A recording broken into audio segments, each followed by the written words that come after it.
गोटे जगार मु अटा नहीं आपण मैंने चाहिए खाली बेसन भी नहीं पारे। गोटे गिना बेसन मुझे भूसंग पत्र नहीं काटी छोट छोट कर काटिक रखि अदा को ऐड कर कंचा लंका मु ऐड कर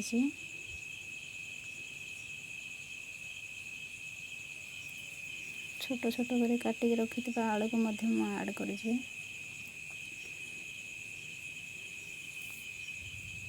स्वाद अनुसार लुण मुझे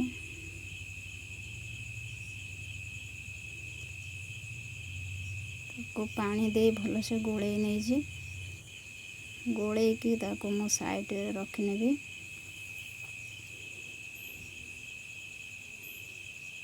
तापर मु कड़ाई बसैबी।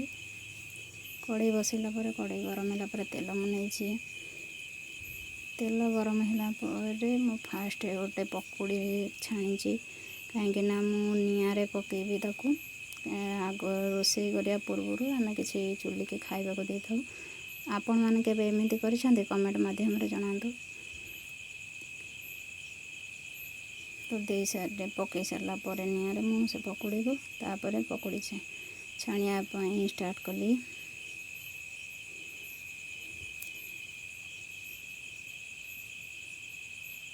जेहेतु मो अटा से गोलैची तो से एमती पूरा पानी अधिक होला पर लगुच।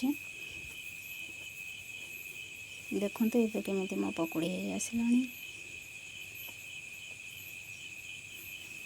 कि ब्राउन कलर देखागला आम गोटे जगह को काढ़ी ना। एबे देखो मोर प्रस्तुत हो गला पकुड़ी।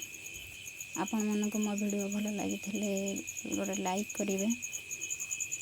एमती थे बनई खातु केमती लगे कमेंट माध्यम जनइबे। केते बढ़िया देखा।